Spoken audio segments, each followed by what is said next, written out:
Bonjour à vous, dans les inspirations de Séverine, aujourd'hui, alors qu'il fait beau que je suis sur ma terrasse, je vous propose de parler de la spiritualité et de l'argent. C'est un sujet qui revient souvent et lorsque mes élèves viennent en formation magnétisme, souvent c'est la difficulté qu'elles ont à savoir comment elles vont arriver à se faire payer parce que souvent elles ne sont pas à l'aise avec ça et c'est vrai que c'est un sujet récurrent. Alors voilà, je vais vous faire part de mes inspirations.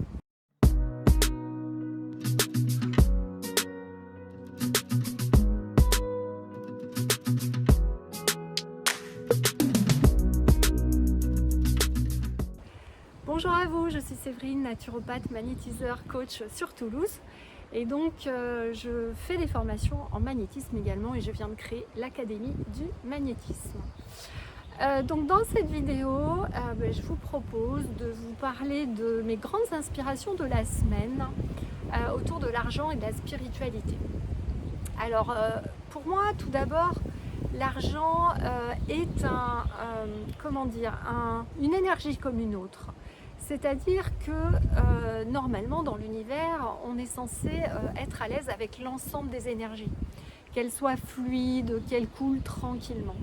Alors évidemment, l'argent pour les humains, c'est une énergie particulière, puisqu'on se dit que si on pourrait vivre peut-être dans un monde effectivement sans argent, où on s'entraiderait, où il y aurait du troc.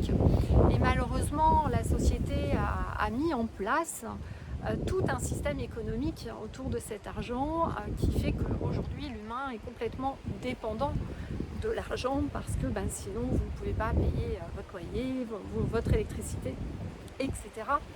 Et qu'on voit bien qu'on est de moins en moins autonome et de plus en plus dépendant du lien argent. Donc effectivement, c'est quelque chose qui est compliqué. Pourquoi ? Parce que culturellement, en plus de cela, il y a une culture, j'appelle ça plutôt une programmation mentale, parce qu'encore une fois, je vais vous faire part de mes réflexions, mais je ne détiens pas la vérité, c'est mon inspiration à moi avec mon filtre humain. Vous avez tout à fait le droit de ne pas être d'accord ou de penser différemment, bien entendu. Mais en tout cas, le sentiment que j'ai, c'est que c'est vraiment une programmation dans la 3D, de vraiment faire peur aux gens par rapport à l'argent, de nous faire croire depuis qu'on est tout petit que ce sera très très dur de gagner de l'argent, que ce sera très compliqué d'en avoir. Et puis on voit bien, surtout en Europe et particulièrement en France, on va dire une haine, on peut le dire comme ça, je crois, des gens qui ont de l'argent. Alors cette haine, je ne porte aucun jugement, elle est justifiée ou pas justifiée. Pour avoir moi-même travaillé dans la finance, j'ai vu beaucoup de chefs d'entreprise qui ne s'étaient pas payés pendant des années pour payer leurs salariés et qui vraiment étaient dévoués et ont aidé, et puis d'autres qui malheureusement prennent plutôt l'argent pour eux. Donc je crois qu'il y a les deux facettes comme dans tout. Comme me dit souvent mon guide, l'eau chaude, au bout de quelques heures, elle est froide et pourtant on n'arrive pas à se mettre dans l'eau chaude bouillante parce qu'elle est bouillante. Et on dit qu'elle est trop chaude et puis quelques temps après, quand elle est très froide et qu'on la laisse dehors et qu'elle est glacée, on ne peut pas se mettre dedans non plus parce qu'on dit qu'elle est glacée. Donc c'est toujours les opposés. Tout a un équilibre, tout a ses opposés.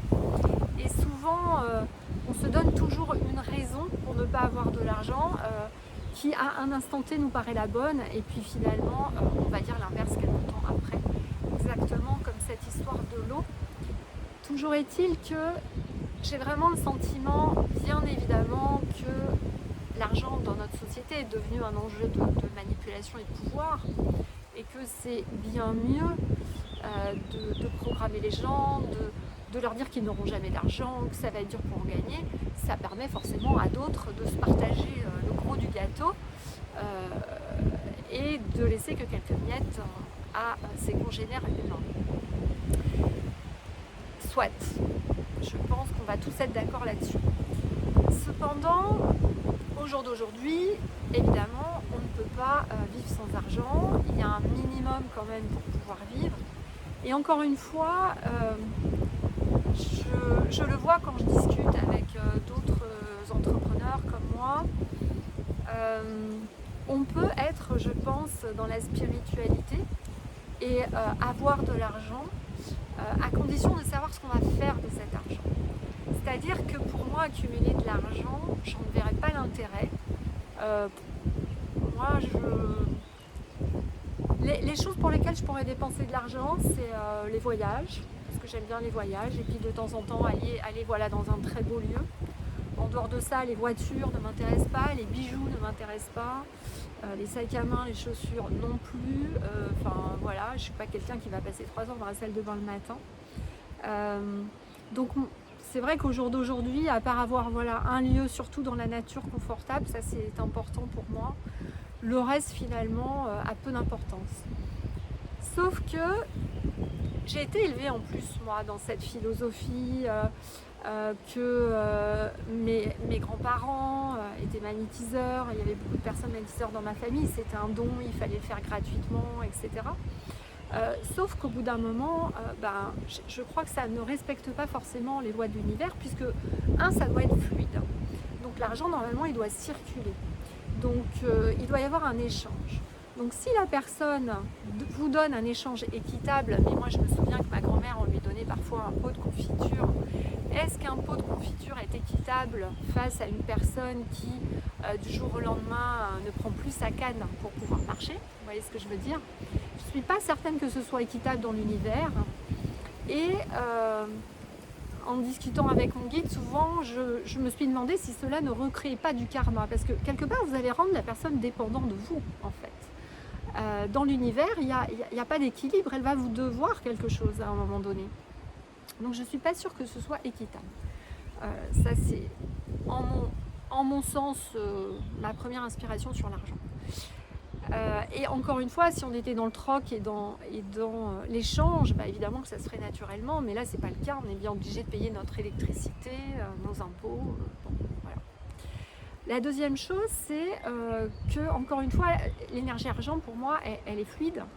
Elle est en abondance dans l'univers. C'est juste que quelques personnes se gardent la majorité de cet argent.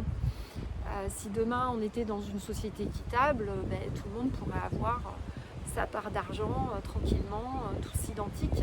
Bon, voilà. L'autre chose également, c'est que la problématique, surtout aujourd'hui, on voit bien où on ne peut plus bouger. Par exemple, moi j'ai plus de salon du bien-être pour pouvoir toucher plus de personnes, par exemple. Donc on est obligé à un moment donné de faire de la communication, de diffuser. Et dans mes dernières inspirations, parce que j'étais comme vous, pas forcément à l'aise avec le fait de faire un peu plus d'argent. Sauf qu'au bout d'un moment, je me suis dit, mais grâce à cet argent, j'ai fait un pacte en fait avec l'univers. Je lui ai dit, ok, si demain j'ai de l'argent, c'est clair que c'est pas pour l'accumuler sur un compte, c'est pas pour m'acheter je sais pas quoi, ça m'est égal. C'est vraiment pour pouvoir aider les gens. Vraiment pour avoir de l'argent peut-être pour communiquer plus, pour que j'arrive à former plus de personnes en magnétisme pour qu'elles soient autonomes et qu'elles puissent l'utiliser pour leur vie, leur santé, vivre mieux. Et puis peut-être créer des structures alternatives en thérapie holistique. Donc j'ai le sentiment qu'aujourd'hui, malheureusement, si on n'a pas d'argent, c'est compliqué d'impacter le monde et d'impacter un max de personnes. C'est-à-dire qu'on va impacter des gens, parce qu'évidemment, moi mon cabinet est plein, j'ai pas de soucis, j'ai des clients, donc je vais régulièrement pouvoir aider des gens. Mais si vraiment je veux aider plus de personnes dans cette incarnation, je suis obligée d'avoir un peu d'argent pour faire cela, tout simplement. Donc c'est tout ce paradigme de dire, et je pense que c'est un choix, on n'est pas obligé d'être comme moi et de me dire, bon moi c'est clair que je me suis dit, je joue le jeu. Pour moi c'est plus un jeu en fait. Je me dis jusqu'à quel point je suis capable de créer dans la matière. Et c'est presque un challenge. Je me dis combien de personnes je vais réussir à former en magnétisme pour qu'elles soient autonomes, qu'elles arrivent à faire des choses toutes seules, qu'elles se soignent leurs petits bobos, etc. C'est plus un challenge et un jeu. Et c'est c'est plus ça qui me motive en fait à aller plus loin, pour avoir un peu plus d'argent, pour pouvoir impacter plus de personnes. Maintenant, j'ai des amies thérapeutes qui, elles, clairement ne se sentent pas d'aller aider trop de personnes, n'ont pas envie d'avoir trop de gens. Et elles sont très bien avec leurs 20 clients par semaine et c'est ok, chacun son choix. Voilà, c'est complètement ok. C'est juste de se dire, en tout cas peut-être juste de rapporter le lien argent à ce que vous avez envie. Voilà. Est-ce que votre mission, ça va être d'aider quelques personnes, d'être thérapeute, ça vous convient et du coup, oui, il n'y a pas de souci. Voilà. Ou c'est ce que je me disais, est-ce que je veux vraiment impacter plus de monde? Et vraiment, quand j'y réfléchis, oui, mon souhait, c'est vraiment de pouvoir aider beaucoup plus de personnes, d'essayer, comme je le dis souvent, de réveiller un max de monde en magnétisme, de voir que les gens, ils ont du pouvoir et puis qu'ils peuvent l'utiliser pour leur vie. Donc c'est vraiment ça qui me porte. Donc je me dis que tant que je le fais dans cet esprit-là, dans le cœur, et que c'est pas pour accumuler sur un compte, pour faire je sais pas quoi, de la crypto-monnaie ou acheter des Porsche dont je me moque complètement, et que je vais réutiliser cet argent pour cette cause, et bien là je me dis que ça peut être vertueux du coup, et que forcément l'univers il va m'aider dès lors que je reste dans le cœur et que je ne le fais pas pour l'accumulation et juste l'accumulation comme l'oncle Pix. Voilà. Voilà mes réflexions du moment. N'hésitez pas à me donner les vôtres, ça m'intéresse. Voilà, ça m'intéresserait vraiment. Donc n'hésitez pas à me les mettre et ça me fera vraiment plaisir. Et puis donc je vous invite à nous rejoindre pour la formation magnétisme. Voilà. Donc en ligne, je vous offrerai le présentiel qui aura lieu le week-end du 13 juin. Voilà. Et puis vous pouvez nous rejoindre également si vous êtes plus motivé pour travailler sur vous, pour le coaching de groupe qui va démarrer la première semaine de mai. Vous trouverez toutes les informations sur mon site internet. Je vous fais des gros bisous, des gros câlins. J'espère qu'il n'y aura pas eu trop de vent et que vous m'entendrez bien. À bientôt!